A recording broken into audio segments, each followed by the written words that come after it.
We are here in the ancient city of Joppa. It's also pronounced Joppa. We want to talk about Joppa a little bit. We're going to visit Simon the tanner's house, and this is where Peter the apostle had a vision. He had just left Jerusalem after being arrested and miraculously set free as the church was praying. The church had killed, King Herod had killed one of the apostles, the apostle James, and then he saw how it pleased some of the religious community, and then he set out and arrested the apostle Peter. Peter was locked up, and Herod had the evil plan to also kill Peter. But this time the church began to really pray and seek God. And God got involved. God stepped in because the church believed God for a miracle. And you know the story.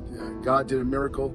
There was an earthquake. The angel came in, opened the prison door, and Peter came out. And he went to where they were meeting, having a prayer meeting. It was there. Then later on, he headed to the city of Joppa.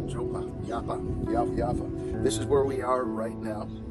And this city is also known in the Old Testament. This is where the prophet Jonah, he left this port city because he didn't want to do the will of God. He resisted God. He did not want to go to Nineveh and preach, and so he went to Tarshish.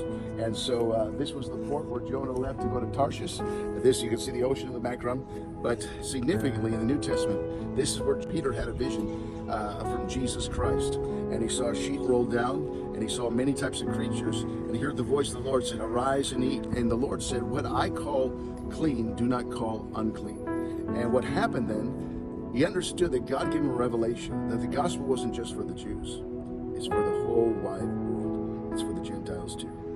And then it was soon after that God spoke to him and said, there's going to be people coming to you. You need to go to their house. You need to share with them the good news of Jesus Christ, that the Gentiles too can have salvation in Jesus Christ, forgiveness of sins, and eternal life. We're going to go visit Simon the tanner's house right now.